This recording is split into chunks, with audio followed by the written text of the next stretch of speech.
Hello guys, shout out pala dyan sa apat ko na subscriber Ito guys, panibago tutorial naman tayo guys. Ito guys, napagawa ito ni Busing kasi nasira yung IC. So gusto niya i-convert lang sa voltage regulator.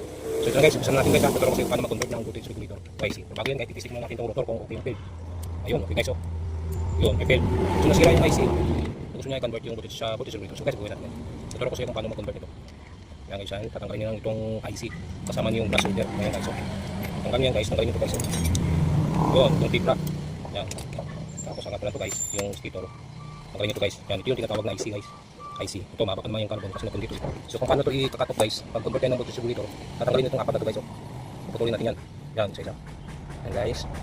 Yan. Separate natin yan guys kasi gagawin naman natin voltage regulator. Isa guys.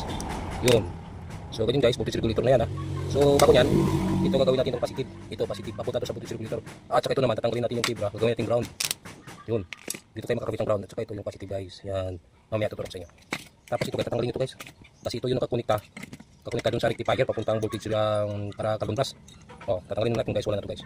Kasi voltage regulator na eh. Yan, ganyan lang guys. Yan. Yan. Tapos guys, kabit natin guys ha. Yung IC. Angatan ng konti. Na pala makapasok. Yun. Tapos guys, ito na yung ground. Yung sinasabi ko kanina no. Ito yung ground. Yun. Ground. Ground yun sa carbon plus.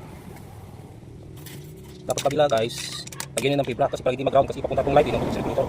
So lagyan nyo ng fibra dyan, pwede mag-ground. Tapos lagyan nyo ng bolt, yan ganyan guys. Oh. Yan o. Yan. Tapos ipitan.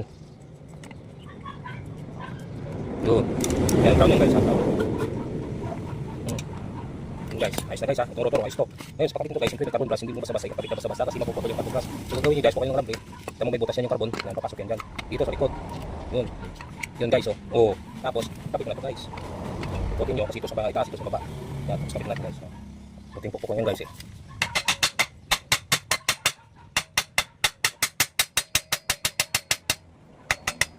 Tapos, tanggalin nyo natin guys. Yan, yan guys ha. Yan, tipising natin guys.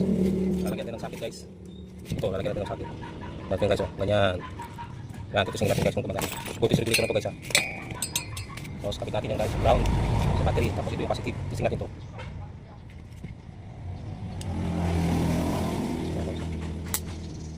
Kabila pa guys, ito pala yung ating positive guys. Ito, wala na ito guys. Ito. Yun guys, so mayroon o. Ito yung guys, yung field yung tinatawag. Papunta itong voltage regulator. Kabit natin guys. Tapos ito yung positive. Ito yung mini positive. Nalagyan tayo ng positive ha. Tapos yung wire, tapos ikutin lang manual. Hindi natin yung kumakarga. Yung kumakarga ito guys eh. Matigas na, tapos yung magnet. Yun. Yun guys, may try ba? Ayos guys, kumakarga na yun guys. Ayos guys, papunta itong voltage regulator guys. Maraming salamat guys. Thanks for watching.